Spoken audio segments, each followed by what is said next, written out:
Hi అండి. ఇప్పుడైతే 1 kilo ఉసిరికాయలతో కాయల పచ్చడి పెడుతున్నాను. ఇది ఆవ నూనెతో కాయల పచ్చడి పెడుతున్నానండి.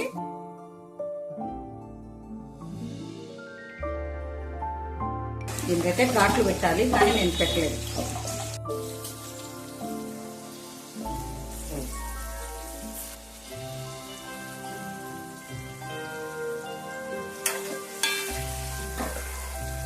బంగారు కలర్ రావాలి. కొంచెం మిక్సీ వేసిన వెళ్ళిపోయాయి అన్నమాట.